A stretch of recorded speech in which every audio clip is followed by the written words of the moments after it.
তাহলে তুমি অষ্টম রন্ধ্রটা আমাকে শেখাবে না? রাধারানীর করুণ বচনে নাগরেন্দ্র চূড়ামণি বলল, প্রিয়া কি বলবো, এই অষ্টম রন্ধ্রের টানে আমি ব্রজগোপীর প্রাণ হরণ করি। গোপী শিরোমণি, তুমি তোমার প্রাণ হরণ করি আমি এই অষ্টম রন্ধ্রের টানে। যে বংশী বাজিয়ে গোবিন্দ শুধুমাত্র রাধারানীকে নিজের দিকে আকর্ষণ করত, আজ সেই বংশীটি প্রেম ঋণে এতটাই ঋণী হয়েছে, গোবিন্দের চরণে রেখে বলছে না, রাধারানীর চরণে রেখে বলছে, প্রিয়া আমি বংশী তোমার কাছে দিয়ে গেলাম। মহাজন সেই জন্য পদ লিখলেন, প্রেমেতে ঋণী হয়েছে তাই হাতের বাঁশি কেড়ে নিয়ে বিদায় দিয়েছে। রাধা নাম সাধবে কিসে, বাঁশি নাই নাম সাধবে কিসে, তাই তো মুখে গুণ গায় তোদের ওই নদিয়ায়, তোদের ওই নদিয়ায় এসেছে ব্রজের বাঁকা কালো সখা দেখবি আয়, তোদের ওই নদিয়ায়, তোদের ওই নদিয়ায়। হাতের বাঁশি অন্তিম সম্বলটুকুও রাধারানীর চরণের দিকে দিয়ে দিলেন। বলি আমি যদি মথুরায় চলে যাই আর বাঁশি কার জন্য বাজাবো বলো? সুবলকে বলেছিল না, সুবল আমি যার লাগিয়া বাজাই বেনু, আমি যার লাগিয়া চড়াই দেনু, সে যে আমার কমলিনী রায়।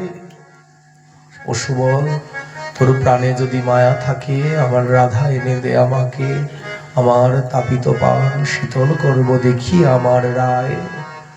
আমার এই প্রাণ শীতল হয়ে যাবে যদি আমার প্রাণেশ্বরী রাধারানীর দেখা পাই। মথুরায় চলে গেলে তো আর রাধারানী যাবে না, নিজে ব্রজকুল ভূষণ, ব্রজের মুকুটমণি, তাহলে এই বাঁশির আর কি দরকার? সেই বাঁশি শ্রীমতী রাধারানীর চরণ কমলে রেখে, চূড়া রেখে প্রিয়াজিকে আশ্বস্ত করলেন, আমাকে বিদায় দাও, বিদায় দাও প্রিয়ে, আমি কাল চলে আসব। কাল আসবো বলে বেরিয়ে গিয়েছিলেন, সখীগণকে বুঝিয়েছিল তোমরা এরকম করো না, দেখো রথের বলাই দাদা আছে, খারাপ বলবে, আমাকেও খারাপ বলবে, তোমাদেরও খারাপ বলবে, তোমরা ঘরে যাও, এই তো আজকে যাচ্ছি কালই চলে আসবো। গোপিকাগণের কোমল হৃদয় তো, এদের হৃদয়ের মধ্যে তো পেঁয়াজ গোছ ছিল না।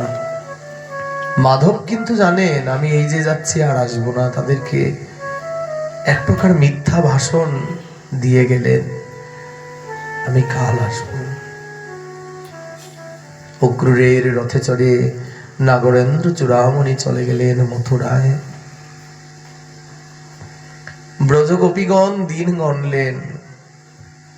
রাধারানী একদিন কেঁদে কেঁদে বলছে, ললিতা রে, আমার বধূ তো বলেছিল আজ যাচ্ছি আমি কাল চলে আসব, আমার পরাণ বধূ তো আসলো না।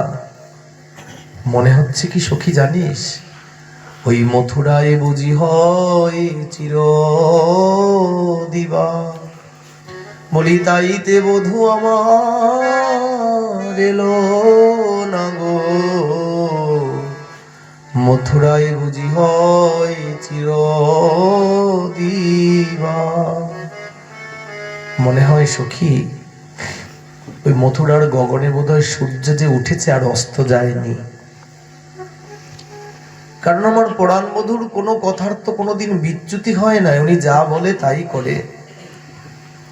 এখন প্রাণবধূ চলে গেছে আর আসছে না, মনে হয় মথুরার আকাশের সূর্য অস্ত যায়নি। ও মা, গগনে কয়টা সূর্য বিকশিত হয়? একটাই তো। সূর্য তো আর বিভিন্ন জায়গার জন্য অনেকগুলা নেই। রাধারানী কেঁদে কেঁদে সখীকে বলছিল, সখী রে, মনে হয় মথুরায় বুঝি হয় চিরদিবা, তাইতে বধূ আমার এলো না গো। অনেক কেঁদেছিলেন, নাগরেন্দ্র চূড়ামণি আর আসেননি। উনি মথুরা মণ্ডলে ভ্রমণ করলেন, অক্রূর ভগবানকে নিয়ে গেলেন, ভগবান মথুরায় প্রবেশ করলেন।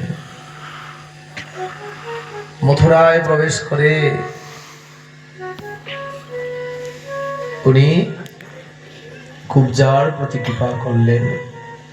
অনেক দিন ধরে আশায় বসেছিল কুব্জা। ভগবান যখন যাচ্ছেন উনি মালাকারকে কৃপা করলেন, রজককে কৃপা করলেন, তন্তুবায়কে কৃপা করলেন। ব্রজ বৃন্দাবনটি হচ্ছে বিশুদ্ধ মাধুর্যের ভূমি, আর মথুরা হচ্ছে বিশুদ্ধ ঐশ্বর্যের ভূমি, মাধুর্যের ভূমি। যেই বেশ, ওই বেশ নিয়ে তো ঐশ্বর্যের ভূমিতে আসা যায় না। ব্রজে নটবর নাগর বেশ, মথুরায় বিরাজ ধীরাজ চক্রবর্তী মহারাজ। ব্রজ গোপিকাগণকে চির বিরহ সিন্ধুতে রেখে দিয়ে গোবিন্দ আমার চলে আসলেন মথুরায়। চিন্তা করছেন এই পোশাক নিয়ে আজও তো মা মাথায় কোবরিটা বেঁধে দিয়েছেন। মা যশোদা নিত্যদিন যেমন করে তার নীলমণিকে সাজিয়ে দিতেন গোঠে যাওয়ার জন্য, আজও ওরকম করে সাজিয়ে দিয়েছে। মাথার উপরে একটা জুটির মতো বেঁধেছে, তো ওটা বাঁ দিকে হেলায় বাঁধে, ওটার উপরে একটা শিখিপুচ্ছ দিয়ে দেয়, হাতে বাঁশি দেয়, গলায় পুষ্প মালিকা দেয়।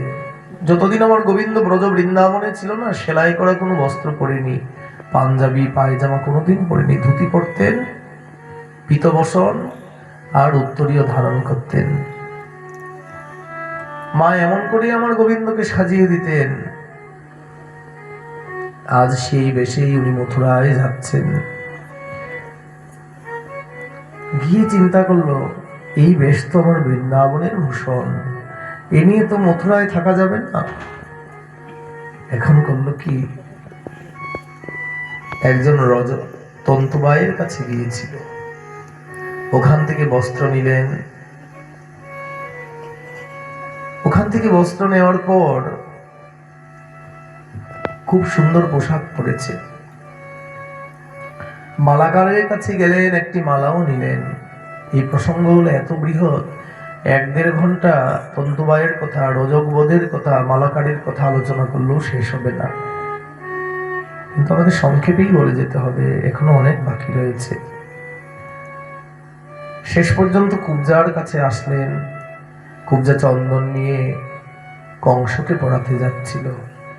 কুব্জাকে দেখে ইঙ্গিত করে বলেছিল, এই সুন্দরী, হ্যাঁ তুমি এই চন্দন নিয়ে যাচ্ছ, আমাকে একটু চন্দন পড়াও।